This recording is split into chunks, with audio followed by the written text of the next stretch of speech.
Voca nunca foi destinado a uva isso. E se continua escutando, não poderá finger que não sabia. Porque, uma vez que homem aprende a verdade, ele se eleva acima do escurido se torna parte dela. Então, antes de prosseguirmos, ocolme sua respiração, o que voca esta presta entranho e apenas história. E uma ferida que nunca cicatrizou. Há testemunho inteirado nos cantos esquecidos do passado do Brasil.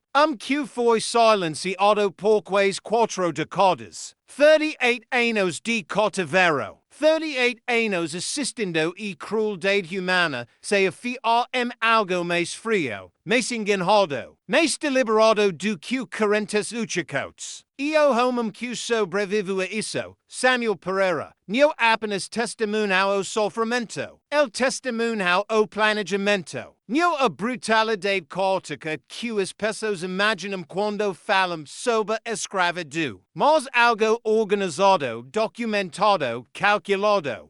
Sistema construído não só para explorar corpos, mas para dissecar o espírito humano em si. Pedaço por pedaço, e que nada no interior ficasse inobservado. Quando Samuel finalmente falou, ele não camacou como os titulares usuais da vida na fazenda. Ele camacou com números. 17 escravos desaparecidos vnícomes. Xerox de uma família de fazendeiros enterrados em sepulturas sem marca. Diários cheios de anotax. Não sobre correntes, não sobre o clima, mas sobre respostas humanas, limiares humanos. Pontos de ruptura humanos. Imagine isso. Homem transformando vidas variáveis, luto dados. Esperança uma equação que ele acreditava poder resolver. Samuel não sabia disso quando criança, mas nasceu dentro de projeto de manipulação.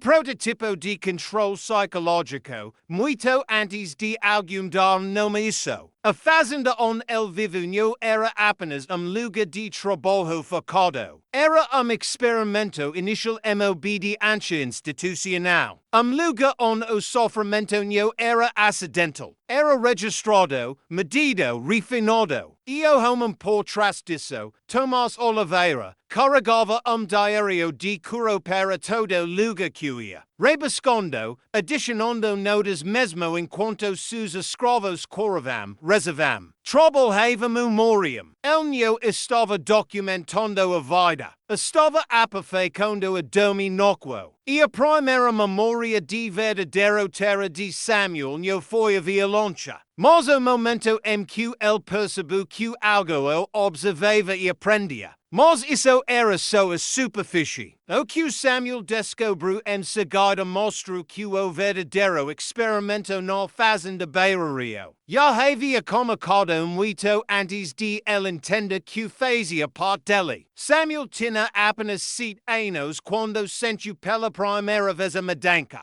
Aquela estranha tensão no ar. A sensação de que cada passo que ele dava era medido por alguém que já sabia. O que ele faria em seguida. Ele não tinha as palavras para isso na época. Crianças nunca tem, mas ele sentia nas mãos dame quando ela o puxava para mais perto e noite. Sentia no jeito como os trabalhadores do campo beixavam a voz. Quando os poços do dono aranavam a poeira. E sentia no olho frio de Tomás Oliveira, homem cujos olhos nunca se fixavam em uma pessoa. Apenas os estudavam. Anos depois, Samuel descobriria páginas nos diários de Oliveira onde ele havia escrito coisas como sujeito. 4 mostra-me a conformidade a perseparáqua materna. Vão prolongada produz silêncio, mas não lealdade. O menino observa tudo. Potencial ativo. Imagine isso sobre si mesmo. Imagine perceba que sua infância não foi uma infância. Foi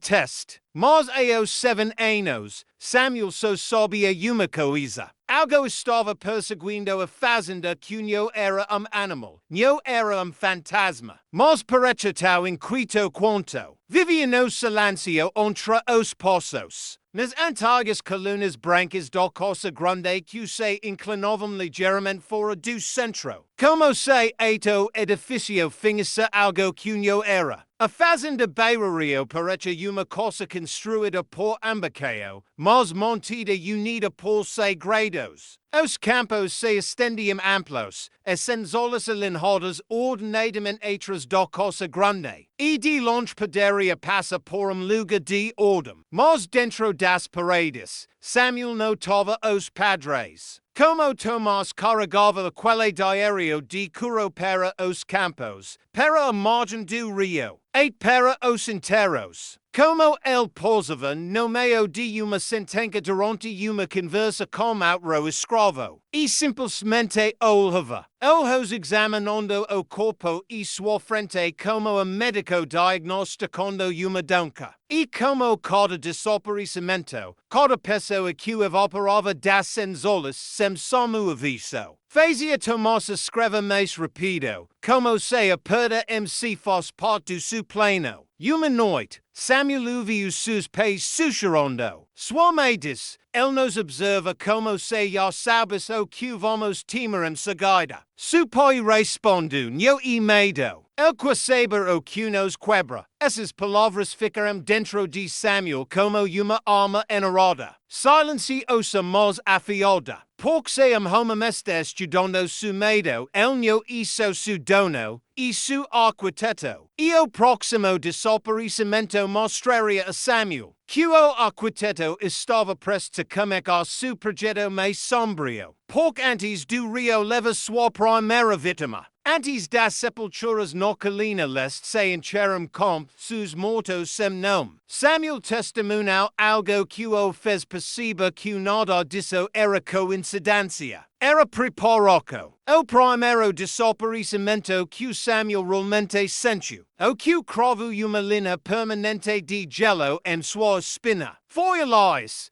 jovem quieto e firme, mal com 20 anos. Que carregava tristeza nos olhos do jeito que outros homens carregavam ferramentas. Ele não falava muito, mas quando falava, boca escutava. Ele havia pedido uma esposa em Pernambuco, vendida enquanto grávida de seu filho. E toda vez que olhava para o sol, Samuel via o peso daquela memória pixelou como gravidade. Mas aliás era confível, forte, nunca atrasado, nunca imprudente. Então, quando ele não apareceu para a chamada da manhã, o amado não em pânico. Pânico seria humano. Não, o silêncio era mais afiado que isso. Era o tipo de silêncio que espera. A recao de Tomás Oliveira foi a parte mais estranha. Seu rosto empalideceu, não com raiva, não irritado, quase assustado. Como cientista cujo experimento mudou sem aviso. Ele enviou grupos de busca pela propriedade, chaleros, galpes, motas. Cada canto revistado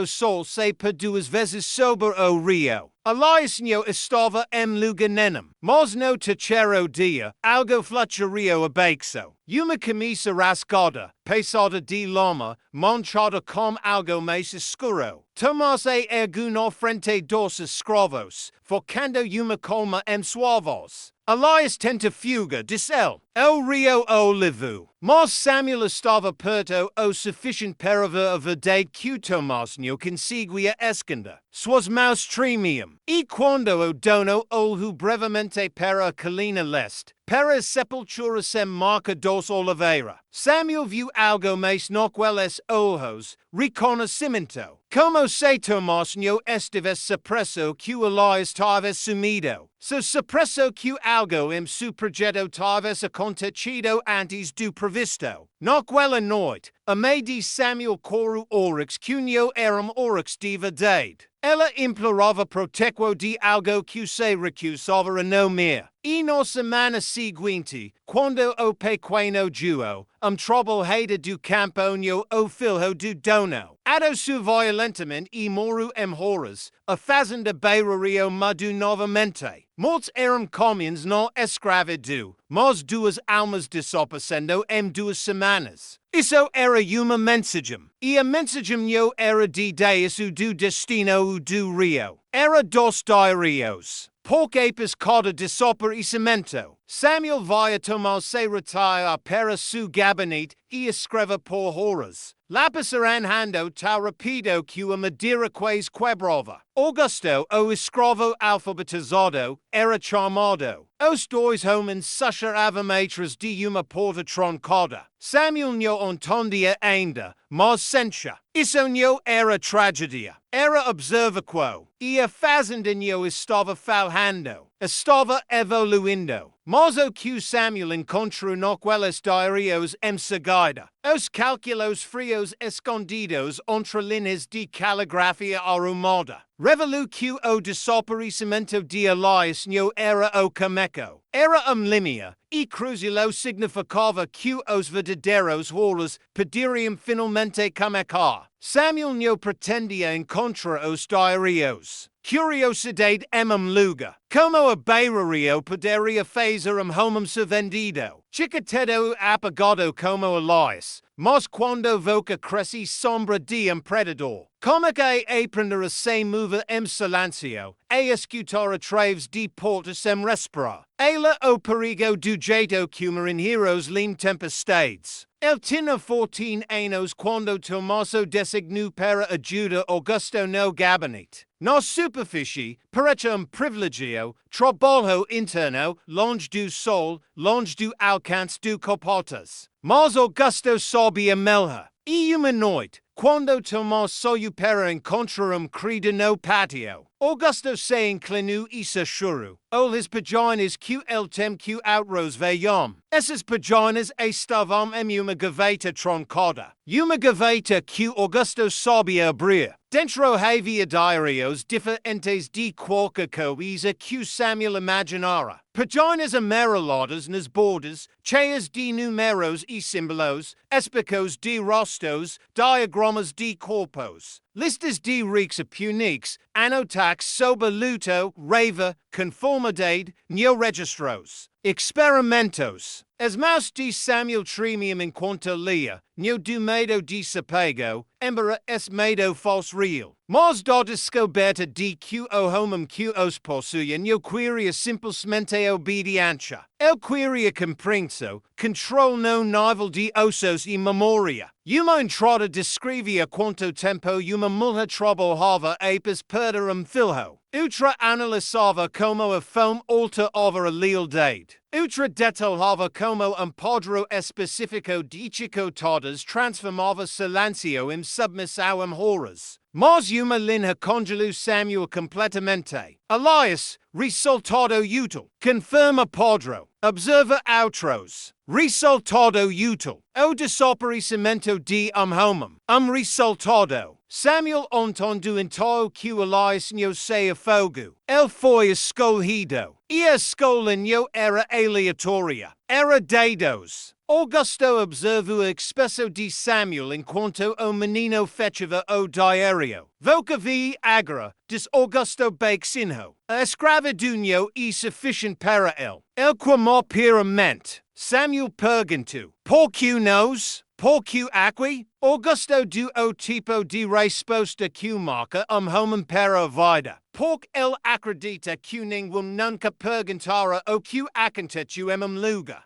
Construído sob silêncio. Naquela noite, Samuel não conseguiu dormir. Cada rangido na senzala parecia alguém virando uma página. Cada sombra parecia homem escrevendo naquele caderno infernal. E toda vez que o vento baixa na porta, ele sentia como se estivesse tentando sussurrar uma verdade que ele não queria ouvir ainda. Vocos estão sendo estudados. E se alguém está estudando vocos, alguém está planejando algo para vocos. Mas Samuel não tinha a ideia de que o próximo desaparecimento não só exporia os métodos de Tomás. El rasgueria o segredo me sombrio interado debexo da Beira-Rio. Q8 Augusto timia fala em voz alta. Su nomera Rita, a mes velha de Samuel. 16 anos, rapida como sorriso, firm como mouse. Uma das poucas pessoas no Beira-Rio que ainda conseguia criar a momento de cala. Lugar deliberadamente projetado para apagá-lo. Ela cantarolava enquanto trabalhava, hinos suaves, melodias antigas. Às vezes canções improvisadas que ela inventava só para provocar Samuel a rir nos dias piores. Mas em 1853, o ano em que o médico Ventura chegou, medindo crânios e catalogando temperamentos. Rita se tornou mais do que uma escrava nos diários de Tomás Oliveira. Ela se tornou uma variável. Era domingo, o único dia que se assemelhava a descanso. Rita havia ido e margem do rio como uma cestina para colher arroz para a cozinha da casa. Ela nunca voltou. No início, parecia mal-entendido. Talvez ela tivesse ficado mais tempo. Talvez tivesse machucado o tornozelo. Talvez tivesse adormecido perto da água. Mas quando o sol se e as sombras se alongaram, a verdade se tornou inegável. Rita estava sumida. Tomás organizou uma busca, mas Samuel viu a verdade em seu rosto imediatamente. Não era preocupado, não era gancha, não era medo pela vida dela, era cálculo. Uma compreensão quieta e pesada de que aquele momento havia sido esperado. Encontraram sua cesta virada. Amoros esmagadas no lama como tinta derramada. Mas as pagodas contavam uma história diferente. Não uma luta, não uma queda. Rita estava parada, como se esperando o parada. Ao redor de suas pagodas havia outras, botas grandes, vários pés, sem sinal de briga, sem som, sem roupa rasgada, sua quietude e depois ausência. Quando voltaram de mãos vazias, Samuel viu algo dentro de sua mãe desabar. Não quebra, desabar como pila que carregava peso de mãe por tempo de mãe. Ela parou de cantar, parou de sorrir, parou de dormir. E noite, Samuel ouvia ela sussurrar oryx moldadas como por favor. 2 semanas depois, o pai de Samuel, Yoko, começou a fazer perguntas. Ele se aproximava dos trabalhadores do campo em silêncio. Buscava na colina e noite. Carregava medo nos olhos que combinava como da esposa. E então uma manhã, Tomás anunciou, Yoko foi vendido. Efetivo imediatamente, sem adios, sem explicação, sem chance para Samuel se apegar ao homúnculo oncenara e dar-nos, ela as estrelas. E manta pouco de dignidade em mundo que tentava tirá-lo. Não era púnico, era remoco, uma variável controlada. Mais tarde, Augusto mostrou a Samuel entrada no diário que Tomás escreveu após o desaparecimento de Rita. Sujeito 14. Luto materno reduz produto de trabalho em 42%. Agitação paterna risco alto. Remova macho para restaurar a estabilidade. Em uma sentença, a família de Samuel foi reduzida a percentagens.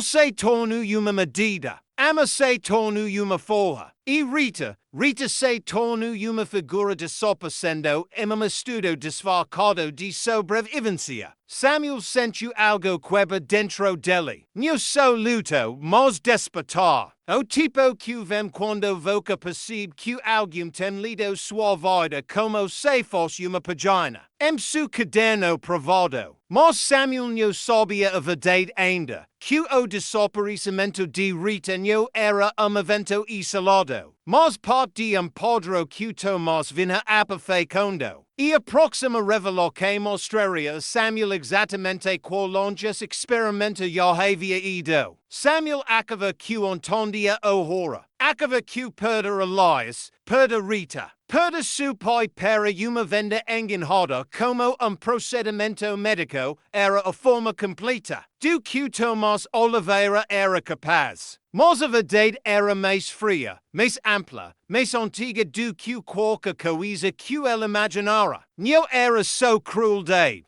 nem mesmo so control. Era pesquisa. Io homem ajudando Tomás a refinar essa pesquisa ficava apenas alguns metros de Samuel. Todos os dias. Augusto, não como vilo, não como colaborador, mas como testemunha. Focado e proximidade com uma mente desfazendo obsesso. Em 1854, os ritmos da fazenda mudaram. Trabalho era trabalho, sim, mas a observação era constante. Tomás anotava tudo. Como falava baixo de mim? Como falava de mim? Como mancava mais apes a chuva? Como comia mais devagar aos domingos? Como dormia encolhido? Como dormia com brocos abertos como se ainda alcançando a liberdade? E os escravos como querem entender algo que nenhum deles queria acreditar. Tomás não estava documentando eles. Estava antecipando eles. Cada tristeza, cada medo, cada centella de rebelio. Uma noite, Samuel encontrou Augusto olhando para o diário aberto na mesa, mas apertando as bordas tal forte que seus nos dos dedos ficaram brancos. Samuel se aproxima ao QE. Augusto exalou devagar. Padres, ele está construindo padres. O diário não estava mais cheio de anotações aleatórias. Estava cheio de sequências, previsas, gráficos comparando a resiliência emocional de diferentes famílias, tabelas calculando quanto tempo a esperança durava após separar.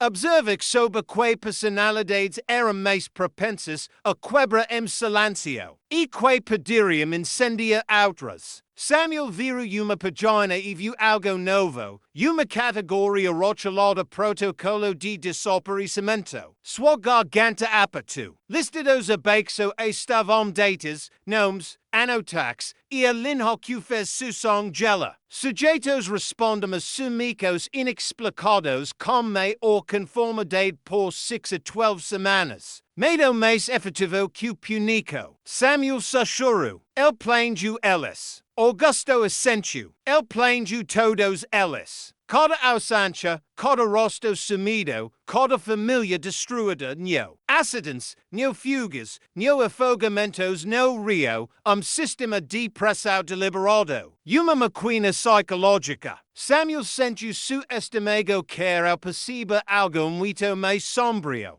Os desaparecimentos não eram para eliminar encrenqueiros. Eram para moldar os sobreviventes. Por que ele está fazendo isso? Samuel perguntou, voz tremendo. Augusto fechou o diário, olhos vazios. Por Tomás acredita que está construindo o futuro, diz ele. Não só para si, mas para homens como ele. El quase o que descobre a família. Samuel o incru. Para que? Augusto sussurrou a resposta como uma molduqueo. Propriedade sem correntes.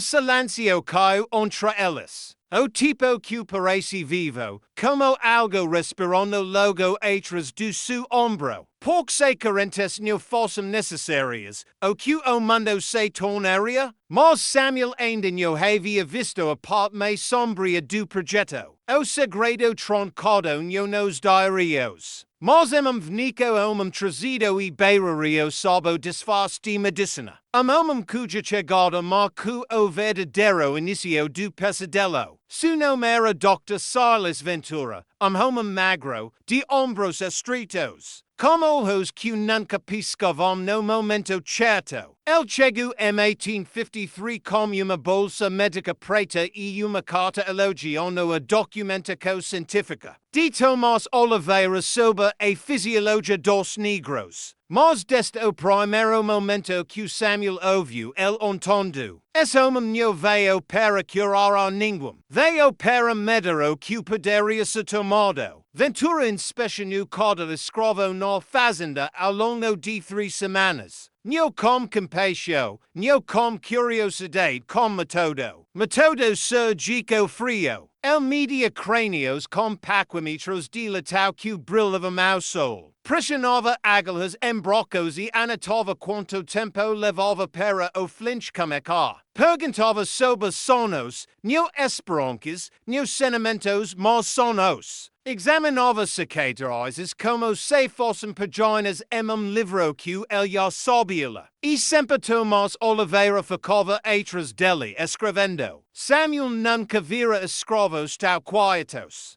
O vento parecia se calar quando Ventura passava, como se o anho quisesse traswaitar. E noite, Samuel via o douta e Tomás sentados juntos e mesa longa, diários abertos, diagramas espalhados, velas tremulando sombras sus rostos. Tomás falava tons baixos e excitados. Ventura sentia devagar, occasionalmente batendo na pagina como dedo indicador fino. O gesto de homem imaginando o próximo passo pleno que ninguém mais deveriva. Uma noite, Samuel ficou do lado de fora da janela e ouviu Ventura sussurrar. Voca este no caminho certo. Oliveira, do e fácil, medo e fácil, mas previsibilidade, isso é o verdadeiro premio. Homem que pode prever obediência pode escalar obediência. Escalar como se o sofrimento humano fosse uma colheita essa colhida os rendimentos. Samuel se sentiu mal. 2 dias depois, Augusto o puxo de lado e colocou uma folha de papel sua mão. Uma folha das anotações privadas de Ventura que ele roubara e copiara com grande risco. Nela estava o nome da mãe de Samuel, a idade, condição física. E abaixo uma linha escrita na caligrafia apertada e arrumada de Ventura. Alta inteligência emocional. Monitorar limiares de luto. Catalisador potential para disruptio experimental. Samuel congelou. Sua mãe estava sendo observada como trabalhadora. Estava sendo observada como ponta de gatilho, uma peca de alavancagem. E de repente os desaparecimentos de Elias e Rita e Yoko Sailina de forma doncha. Não eram aleatórios. Não eram puniques. Eram calibrax. Cada perda era projetada para meta quanto a mãe de Samuel poderia ser curva antes de quebra. Tomás não estava estudando escravos. Estava estudando famílias. Como fraturá-los. Como reconstruí-los. Como quebra-los tal limpo que os pica se alinhassem do jeito que ele queria. E Ventura. Ela estava ali para ensinar Tomás a transformar esse conhecimento em política. Algo que pode se espalhar muito além de uma fazenda. Samuel sentiu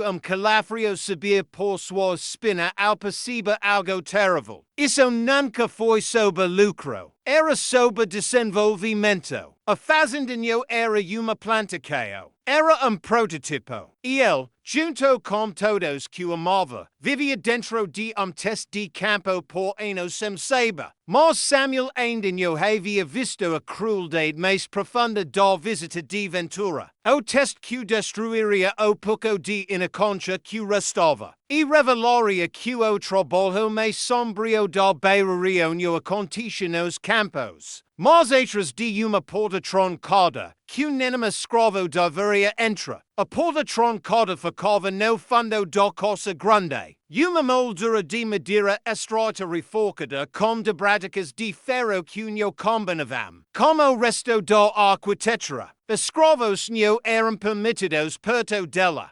O comportas evitava. E antes de Ventura chegar, ela era usada apenas ocasionalmente, sempre tarde da noite. Sempre após desaparecimento. Mas durante a estadia do douta, aquela porta se abria toda noite, e atrás dela, algo mudava. Samuel não sabia disso no início. Tudo que sabia era que Tomás e Ventura pararam de jantar com a família Oliveira. Pararam de manter horários regulares. Pararam de aparecer na chamada da hora. Desapareciam naquele quarto dos fundos com diários. Ferramentas e cheiro que Samuel não conseguia identificar. Metálico dos errado. Augusto foi como finalmente sussurrou a verdade. Eles estão realizando testes, disse ele. Voz apertada como medo que Samuel nunca ouvira dele antes. Não só observando, realizando. Emquam, Samuel Pergentu, Augusto Olupera Olodo, Emquam elis pegum, es palavras batterum como golp physico, Samuel sentuo a ser de sus pulmus. Pensu novos quieta de Elias, nos esta de rita verada no loma, no donga repentina cumitu ope queno juo. Pensu no jeto como Tomás comecara a phasa anotax en novas colunas meticulosus. Desde chegada de ventura, colunas rochaladas resposta linea, posestimulo de roca. Esses neo eram registros de fazenda. Eram testes médicos sem medicina. Experimentos científicos sem consentimento. Testes humanos sem humanidade. E de repente os de talvez estranos faziam sentido. As camisas no rio com bordas perfeitamente rasgadas.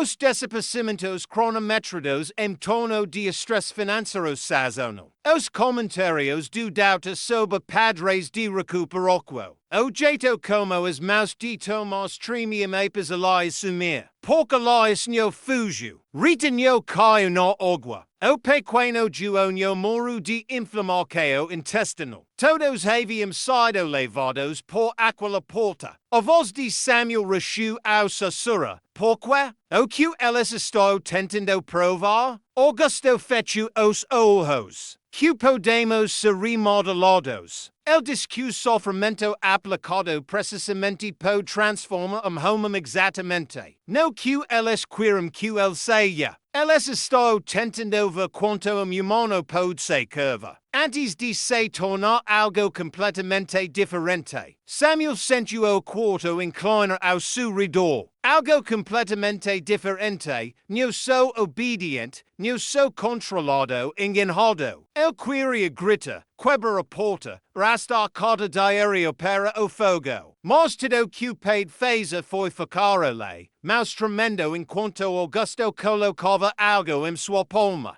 Pedaço de tecido, pequeno, rasgado e inconfundível. Era a bainha do vestido de Rita. O respiraco de Samuel se quebrou. Seus jolos quase dobraram. Augusto o firmo e sussurro, voca de vintenda. Eles não pegaram sua arma porque ela era fraca. Pegaram porque ela importava. Porque su desaparecimentos ensinaria algo. Samuel olupera o tecido em sua palma. Sentindo as bordas cortaram sua pele como dentes. Sua arma não estava perdida. Estava sendo usada. E atrás daquela porta trancada. Homens estavam aprendendo a quebrar almas de forma eficiente o suficiente para ensinar outros. Mas Samuel ainda não sabia a verdade mais perigosa. O motivo pelo qual os desaparecimentos pararam por quase anos. E por que a calmaria que segundo era pós. Mas preparou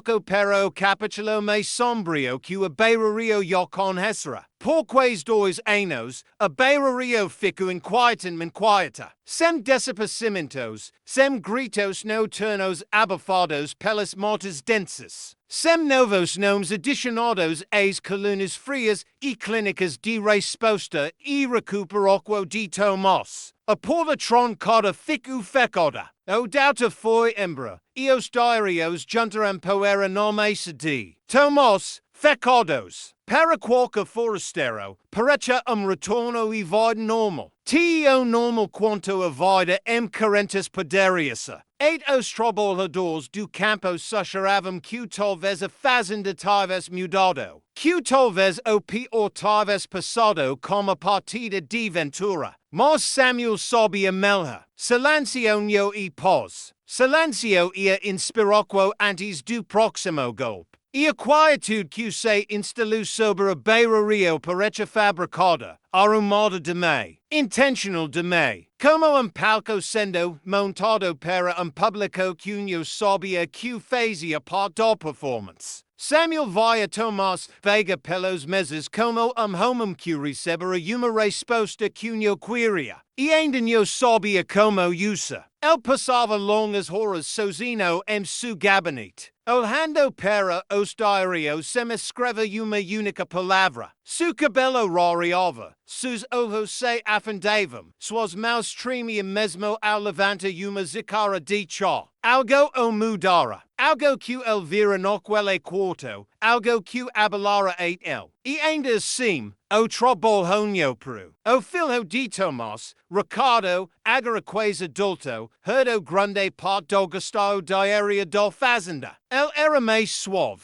menos obcecado, mais distraído por engenhocas mecânicas e ferramentas agrícolas do que pela anatomia emocional do sofrimento humano. Sob Ricardo, as puniques amenazaram. O trabalho permanece duro, insuportavelmente, mas previsível. As noites eram menos assombradas. O chicote do capotas ficava enrolado mais vezes do que estalava. Os escravos ousavam respirar pouco, mas Samuel notava o que os outrosnhou. Tomás estava observando Ricardo agora, não estudando os escravos, estudando seu filho. Uma noite, Samuel entrou no gabinete para entregar números de inventário e viu diário aberto na mesa. Mas dessa vez, as entradas não eram sobre os escravizados. Eram sobre Ricardo, sujeito a demonstrar padrões inconsistentes de disciplina, instintivamente misericordioso, potencial passivo, deve-se condicionado a entender a necessidade de controle. Samuel sentiu sua som gela. Isso não era mais sobre apafaico obediência nos escravizados. Tomás queria enganar a próxima geração de senhores. Mas a pergunta parava como uma nuvem escura. Por que para os desaparecimentos? Por que interromper os experimentos? Por que ficarei porta que devorara tantos? A resposta veio na primavera de 1856, quando Catarina Oliveira, esposa de Tomás, adoçou como uma donca debilitante que nenhum médico conseguia nomar. Ela morreu rapidamente. Tomás tenta todo tratamento, todo pouco, todo remédio sussurrado de médicos viajantes. Nada funcionou e quando ela morreu, algo dentro de Tomás se quebrou. 3 dias ele se trancou no gabinete. 3 dias sem comida, sem sol, sem fala. Quando emergiu, Samuel viu olho que nunca esqueceria. No luto, no raiva, resoluto do tipo perigoso. Tomás não havia terminado de experimentar. Ele simplesmente esperava, esperando pelo sujeito certo, pelas variáveis certas, pelo momento certo. E com Catarina morta, o último freio em sua loucura havia desaparecido. Mas Samuel não entendia ainda o que Tomás preparava. O que os anos quietos eram nada mais que uma serpente enrolada, esperando o momento perfeito para atacar. E quando os experimentos recomeçaram, seriam muito mais devastadores do que qualquer coisa que a Beira-Rio já suportara. A calmaria terminou do jeito que tempestades frequentemente terminam. Não como trovo, mas como silêncio vnico e não natural. Uma manhã no final da primavera, a fazenda acordou com a tal parado que parece que o mundo prendia a respiraco. Passaros que geralmente se espolhavam pela margem do rio sumiram. E doce se recusavam a latir. Samuel sentiu imediatamente. Epista anos de quietude enganosa, a máquina dentro da Beira-Rio estava ligando novamente. Tomás saiu da casa naquela manhã com uma postura que Samuel não via desde antes da morte de Catarina. Aguido, alerta, olhos queimando com propósito. O luto drenara a suavidade dele. Qualquer humanidade que ele carregara fora raspada, dixondo homem feito so de calculo. Os diários voltaram a suas mãos. Aporta no fundo do cosa grande, e porta quingalero lias, Rita, o pequeno duo, rango aberta novamente, e a Beira-Rio exalu medo. No inicio nodo dramatico acontecu, sem desaparecimentos, sem gritos, sem song no margem do rio. Tomás simplesmente retimus was observix. El comico acordar escravos horarios estranhos. Registrando quanto tempo cada levava para ficar alerta. Cronometrava suas reeks a ruidos repentinos. Observava quam confortava quam ficava sozinho, quam tentava proteger outros sem pensa. Cada gesto era dado. Cada lagrima era uma medida. Cada frequência se tornava uma nota no margem. E Ricardo, o jovem gentle Ricardo, tenta paralo. El seguia o pai pelo patio, vos bexa mais firme. Pai, nosso povo, chega disso. Outro bolho a fazer, nho isso. Tomás nho o confrontava, nho discutia. Simplesmente observava Ricardo com a mesma intensidade fria que os órgãos escravizados. Samuel via a Madanca. Ricardo nho era mais filho. Era sujeito. Humanoid. Samuel o suvi no gabinete. A voz de Ricardo tremia de raiva. O que voca pens que este descobrindo, nho e certo. Tomás respondu sem olha do diário. Nho importa se e certo. Importa se funciona. Ricardo bate na mesa. A que custo? Tomás finalmente olhou para ele. E era o olha de homem que eu decidira algo irrevogável. A qualquer custo necessário. Naquela noite, Tomás chamou Augusto ao gabinete. Samuel viu Augusto entrar com pava cravado no rosto. Quando saiu, suas mãos tremiam tanto que mal conseguia fechar a porta. Samuel agarrou seu braço. O que eldis? Augusto engoliu seco. Os testes viu o recomacar. O coração de Samuel caiu. Como? Augusto não respondeu. So olhou para senzolas, para as dúzias de famílias encolhidas medo, depois para a coisa grande, depois para a porta recém-reaberta. Eldis, apostas mais altas requiram medidas mais claras. Samuel sentiu sua garganta apertar. Apostas mais altas significavam mais sofrimento. Medidas mais claras significavam algo importante. Algo cuja dor ondularia. Da última vez que Tomás precisara de uma ondulação, pegara Rita. Agora seus olhos vagavam pelo patio como intenquo gelida. Como se escolhendo picas para jogo que só ele entendia. Os anos quietos não haviam sido misericordia. Haviam sido incubicao, afiamento. Uma preparação para algo mais frio que tortura e mais calculado que punico. Tomás não queria mais mera obediência. Queria moldar o destino. E a Beira-Rio estava se tornando novamente o lugar onde esse destino seria cravado carne humana. Mas Samuel não tinha ideia de que a próxima pessoa levada não só destruiria a fazenda. Revelaria o segredo mais profundo que Tomás escondera por décadas. E focaria Samuel em frente a uma verdade mais sombria que o cativeiro si. A noite que a próxima pessoa assumiu, o seu sobre a Beira-Rio parece errado. Neo tempestuoso, neo calmo, so anormalmente expectante. Como se o mundo sabes que uma linha estava prestes a ser cruzada. Samuel aprendera ela aquelas noites. Alas sempre vinham antes de algo quebra. Dessa vez não era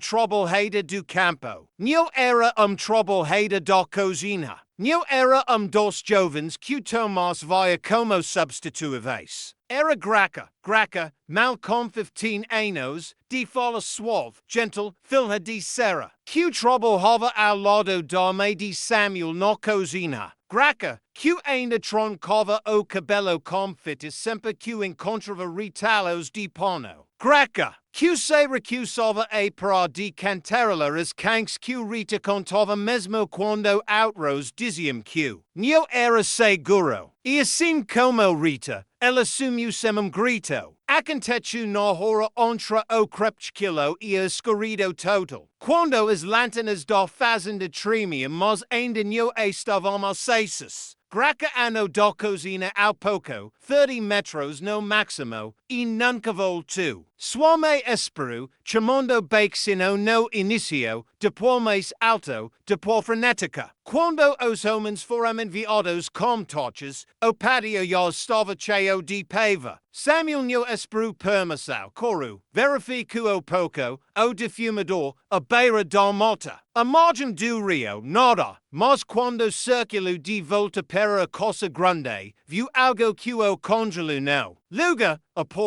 porta de Debradicas de ferro no fundo da Costa Grande estava aberta. Não larga, não havia, mas o suficiente para feliz de luz de lampião vazar, e Tomás estava ao lado dela. Diário normal, o brilho lancando sombras longas em seu rosto. Ele não estava em pânico, não estava confuso, nem mesmo fingindo. Estava esperando. Samuel sentiu frio se instalar em seus ossos ao realizar. Gracanho fora pega aleatoriamente. Fora selecionada. Mas pouco ela, não foi mais tarde, muito mais tarde, que Samuel entendeu o padrão. Tomás não escolheu bem cedo em forca o desobediência. Não mirava em crenqueiros. Selecionava pessoas cuja ausência romperia a estrutura emocional da fazenda. Aliás fora estabilizador. Rita fora uma fonte de alegria. O pequeno duo fora símbolo de juventude e conexão. Graca era na concha. Tira na concha e algo dentro de uma comunidade se apaga. Tira repetidamente e quebra. Isso não era sob obediência de jeito nenhum. Era sob extinguir luz. Será décibel quando Samuel diz que Graca sumira.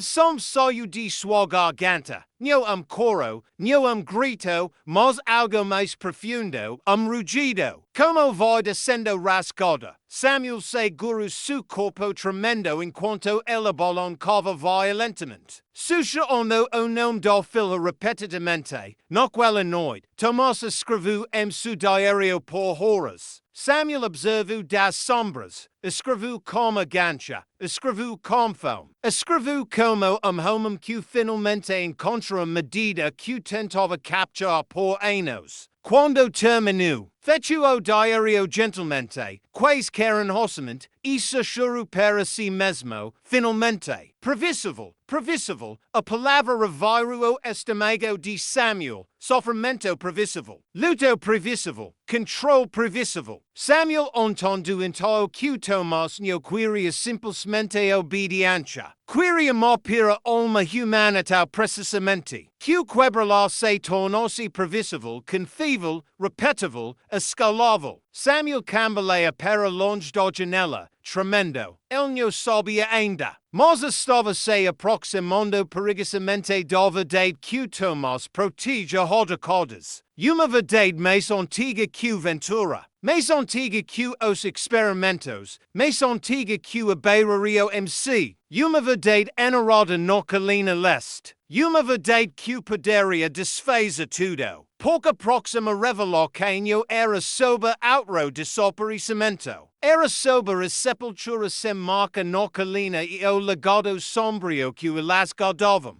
Legado que provava que o obsesso de Tomás não começara como os escravos de jeito nenhum. A colina leste era lugar que todos evitavam, não por superstição, mas por verdade. Não era assombrada por fantasmas, era assombrada por história. Os Diários de Oliveira jaziam enterrados em sepulturas sem marca. Suas pedras são muito engolidas por musgo e saipos. Escravos eram avançados para ficar longe. Os capatazes raramente andavam perto. Mas Samuel sempre se perguntara por que uma família com riqueza statasi orgulho eneraria seus mortos como margine. Então, na noite apes Graca sumir. Quando o medo crepitava pelas senzolas como galhos secos prontos para queimar. Samuel subiu a colina sozinho. A lua era fina, o vento alfiado e o solo sob seus correccio inquito. Como se algo abaixo resentisse perturbado, no meo do caminho, nota algo estranho. O chao era irregular, no por rosso, mas por movimento, como se sepulturas tarvasem. Sido cavitas mais vezes do que qualquer uma legava. Como se a terra tivesse sido aberta e fecada repetidamente ao longo dos anos. E então elvio, uma velha checa de ferro quebrada em lugares, circundando o local de enterro. Enferrujada, mas ainda carregando o design freco de inicie gravadas no metal. Tio Tomás Oliveira pai de o su ovi emo sua ovo e linhagam Oliveira. Samuel se agachu tocando o ferro frio calafrio corrupor el. Pork agra finalmente o padro fazia sentido Tomás no inventaro obsesso ela hadara. No era dono de fazenda nuquacido isso era uma tradica familiarum legado. Construído no so impulso corpos, mas estudar sofrimento. Como se fosse oficio familiar passado quietamente a través de diários teorias susurradas. E experimentos sombrios disfarçados de disciplina. Samuel sentiu a verdade saber como bile. Os desaparecimentos no querem sua vida. No querem como lais urita graca. Querem xerox antes, escondidos no solo. Salados nos diários. Que Samuel Silveira aborda e apaficados com cada Oliveira que dara propriedade. De repente, a voz de Augusto voltou a ele. Eles estão construindo uma ciência de nós. Mas não era só Tomás, não era só Ventura, não era uma única fazenda. Era uma linhagem de homens afiando crueldade em método, passando a lâmina traves. De linhas de sangue que fosse precisa o suficiente para se chamada de estratégia. Samuel adentrou-se na sombra da colina, examinando as sepulturas. E congelou quando su pé bate em algo duro debaixo das folhas. El escavou com cuidado. Fragmento de madeira. Não uma peca de queixo, algo mena, uma placa de nome. Desgostada, lascada, mas legível. Não potência Oliveira. Potência algumas. Alguma escravizado. O coraqueo de Samuel caiu ao perceber no que ele se ajolhava. Uma sepultura que não deveria existir. Enterro no lodi família dos Oliveira. Corpo escondido onde nenhuma escravo deveria estar. Ele escavou a terra mais rápido, respirou acelerando, e debaixo da placa de nome. Encontrou uma segunda e uma terceira. Todas pertencentes aos escravos que sumiram muito antes de Samuel nascer. Isso não era cemitério comum, era registro. A família de Tomás não enterrara só seus mortos ali. Enterrara evidências, experimentos, folhas, testes, xerox de corpos ocultos solo que ainda sussurrava su sofrimento. Samuel cambaleia para trás, tremendo violentamente porque verdade atingiu como forca de uma. Avacando. O legado do Beira-Rio não era cana, não era café, nem mesmo riqueza. Era experimento. Muito antes da visita de Ventura, muito antes de Tomás, muito antes de Samuel nascer. Essa terra fora usada como campo de testes para quebrar seres humanos. E agora Tomás queria refinar esse legado em algo impecável, previsível, permanente. Samuel agarrou a checa de ferro, lutando contra o impulso de gritar na noite. Porque de repente entendo porque os desaparecimentos recomeçaram e porque a porta reabriu. Tomás não estava continuando o passado, estava tentando completá-lo. Mas Samuel não tinha a ideia de que a colina guardava mais segredo. Segredo que ligava sua própria linhagem. Ao arranca torcida de Tomás e a minha cova destruiu toda a ilusão que Samuel tinha sobre sua própria identidade. Samuel deveria ter voltado. Todo instinto em su corpo gritava para deixar a colina em paz. Perea embera antis q verdade enarada noquelle solo se ergesi opuxosi parabaxo. Mos homins q your perderum tudo perum de timor o q vem depois. Comacama busca respostas mesmo se esses respostas os destruram. Então Samuel ficu. Busco mais fundo. E essa dicha sal madaria tudo q ela creditava sob quimera. Perto do fundo do cemitério onde checa se curvava para dentro como. Se cavando ao peso dos anos, Samuel viu algo gravado em uma pedra baixa meio engolida por musgo. Não era nome, não era uma data, era simbolo. Uma série de linhas intersectando curvadas nas bordas. Não português, não africano, não algo que ele reconhecesse de qualquer livro. Que Augusto mostrara, as linhas lembravam sol, explodindo, mas fraturado como raios dobrados a través de vidro quebrado. Ele se inclinou mais perto, algumo gravara repetidamente, não uma vez, muitas vezes. Sulcos profundos sobrepostos ao longo de décadas por mãos diferentes, ferramentas diferentes. Anos diferentes, não era uma marca, era aviso. Enquanto Samuel escovava as últimas folhas, nos dos dedos rocaram algo frio e metálico enterrado no solo ao lado da pedra. Ele o desenterrou com cuidado, men o manchado, amassado, mas ainda intacto. Era estranho. Escravos não possuíam joias, não oli, não lugar nenhum. Joias eram riqueza, identidade. Proibidas, su coraqueo martelava. Elo abru. Dentro havia retrato em miniatura. Despotado mas inconfundível. Uma mulher de pele marum, olhos gentes. Usando lenco no cabaca como o que Samuel lembrava suame usando quando chegara a Beira-Rio. Mas o men o haunho potência e suame. Potência e mulher antes dela. O estimego de Samuel Riviro, vera inscrição gravada fracamente atrás do retrato. Para voca e minha. Joe ouvi de Tomás Oliveira. Samuel cambaleia para trás enquanto a terror inclinava debaixo dele. As implicax bata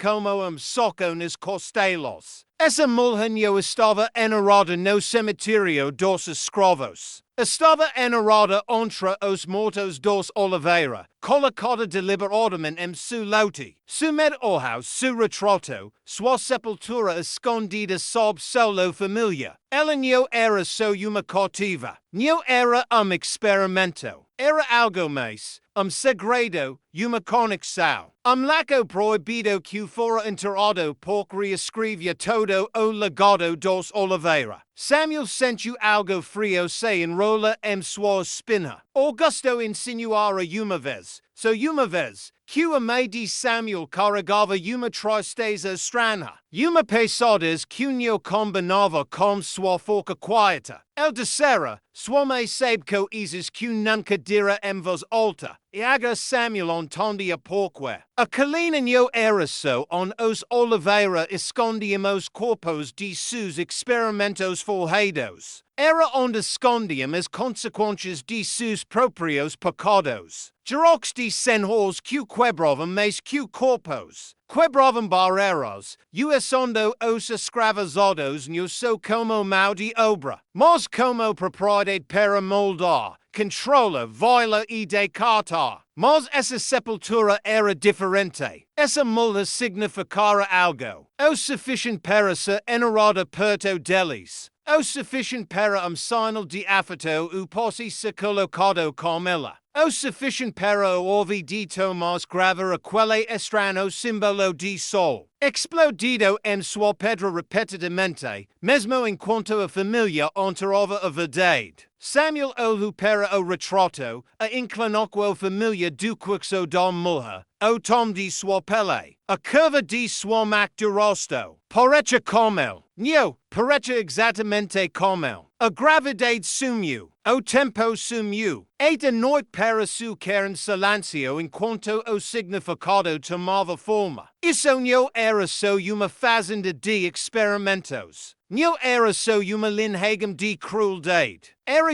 uma linhagem construída sob uma verdade mais sombria. Os Oliveira não estavam só estudando os escravizados. Estavam entrelocados com eles. Legados por linhas de som escondidas sob o solo. Legados por segredos nunca destinados à imagem. Legados por conexões que, se expostas, poderiam destruir todo o nome Oliveira. Samuel sentiu o mundo se fechando sob ele. Sua respiração irregular. Suas mãos tremendo ao redor do metal ao pouco verdade atingiu como uma violência. Para a qual não estava preparado. Ele não era só uma testemunha dos experimentos dos Oliveira. Era parte do legado familiar MC. Mas Samuel não entendia ainda quão perigosa era essa verdade. E no momento em que Tomás descobrisse o que Samuel desenterrara, a fazenda explodiria em uma batalha por sobrevivência. A identidade o direito de reescrever uma das páginas mais sombrias da história brasileira. Samuel não lembrava de descer a colina. Não lembrava de entrar nas senzolas o ficar acordado et o amanhecer. Tudo que lembrava era o medo frio, pesado, que mundo contra sua pele como segundo batimento cardíaco. Ela escondeu debaixo da camisa, mas a verdade por trás dela não ficaria escondida. Ela se arranjava para cada pensamento, cada respiração. Ela estava conectada aos Oliveira, não por escola, não por reconhecimento, mas por som. O segredo mais antigo e feio do Nordeste. E isso significava uma coisa. Se Tomás descobrisse que Samuel desenterrara isso, ele nunca desceria a Beira-Rio vivo. Ao nascer do sol, Samuel foi e cozinhou procura sua mãe. Precisava de respostas desesperadas. Mas quando entrou, ela já estava ali, sentada em mesa de madeira, mãos cruzadas apertadas, olhos inchados de uma noite sem sono. Antes que ele pudesse falar, ela disse, "Voca foi colina." Samuel congelou. Como voca, uma mãe sabe. Sua voz rachou. E eu rezei para que voca nunca fosse. Ela não pergunta o que ela encontrou. Não estando a mal para o medorral. Não negou nada. Em vez disso, falou com a certeza tremula de alguém que carregara segredo passado de mim por anos de mim. Sua avó era uma mulher chamada Miriam, sussurrou ela. Levada para aquela coisa antes de nascer, escolhida do jeito que homens como elas escolhem. Com crueldade vestida de desejo, ela deu-lhes uma criança, e quando morreu, anararam perto da colina para esconder a vergonha. A garganta de Samuel apertou, e aquela criança, sua mãe assentiu. Uma única lágrima escorreu por sua bochecha. Sim, minha mãe e o seu filho dela. Samuel cambaleia para trás, o mundo se fechando ao seu redor. Ele não estava só enredado no legado dos Oliveira. Estava dentro dele. Voca carrega o som deles, de sua mãe beicinho. Mas carrega nossa forca também. Nunca confunda os dois. Antes que Samuel pudesse falar novamente, posso se aproximaram, pesados, medidos, familiares, Tomás Oliveira. El Peru não porta da cozinha como a calma de homem entrando em seu próprio cálculo. Seus olhos vieram mo quarto. Samuel, sua mãe, o atenso. Então el sorriu. Não sorriso quente, não educado, sorriso sabedor. Uvi que voca tem se perguntado, diz el beicinho. Samuel sentiu o medo ao queimar contra seu peito. Tomás se aproximou, beixando a voz. Curiosidade hábito perigoso, especialmente para alguém como voca. Alguém como voca. Não alguém como eles. Não alguém como os escravos. Alguém como voca. Tomás sabia. Talvez não tudo, mas o suficiente. O pulso de Samuel troveava. A mão de sua mãe escorregou debaixo da mesa, apertando o pulso de Samuel. Uma mensagem silenciosa. Não rija, mas Tomás não terminara. Tenho considerado seu lugar aqui, diz ele, estudando o rosto de Samuel. Voca e intelligent, observador. Me lembra algum. O som de Samuel Gelu. Tomás continuo. Troco Oliveira talvez. O quarto para sumena as paredes mais próximas ou a mais grosso. Então Tomás se inclinou perto o suficiente para Samuel cheirar a tinta em seus dedos. São torna os homens previsíveis. Sussurro ele. Este simplesmente confirmando qual verdadeiro isso é. Samuel entendeu imediatamente. Os experimentos não eram mais sobre medo ou obediência. Eram sobre ele. Tomás não se preocupava com lealdade. Não se preocupava com sobrevivência. Não se preocupava com controle. Queria saber se som compartilhado alterava o resultado, se crueldade poderia ser apaficada. Mesmo em algum que compartilhava sua linhagem. A meio de Samuel se levantou abruptamente, colocando-se entre elas. Mas Tomás não olhou para ela. Manteve os olhos em Samuel, estudando, lendo, medindo. E finalmente murmurou. Voca será chamado esta noite. Então viru e saiu. Samuel não respirou e ela embra. Suame agarrou suas mãos. Voz tremendo. Voca de fuga esta noite antes que ele te leve por aquela porta. Mas algo dentro de Samuel se acendeu. Não medo, não luto. Fúria, uma fúria que afiava cada memória, cada perda, cada nome apagado nos diários. Não vu fuga, sussurrou ele. Não mais, porque Samuel não realizava ainda. Mas a escola que fez naquele momento de enfrentar Tomás em vez de fuga levaria ao confronto final. Que exporia a última verdade mais sombria da Beira-Rio. E decidiria se o legado dos Oliveira terminaria em sonho em revelaque. A noite cai sobre a Beira-Rio como veredito, não quieta, não gentle pesada, espessa. Como se escurido em si entendesse o que estava prestes a acontecer. Samuel ficou no pátio muito depois das lanternas se apagaram, sentindo o peso de cada alma que sumira, cada família despedacada, cada segredo enterrado na colina. Ele não era mais simplesmente uma testemunha, era o acerto de contas. A chamada veio quando a lua alcançou seu ponto mais alto. Uma única batida na porta dos Anzola. Lenta, deliberada. Samuel saiu antes que sua mãe pudesse pará-lo. Ela agarrou seu pulso, lágrimas escorrendo, sussurrando orações destinadas a Deus, mas a foca. Samuel apertou sua mão uma vez, então andou para a noite. Tomás esperava ao lado da porta dos fundos da Casa Grande. A porta é que todo. Escravizado temia. O portal para os experimentos, o lugar onde Rita fora vista pela última vez.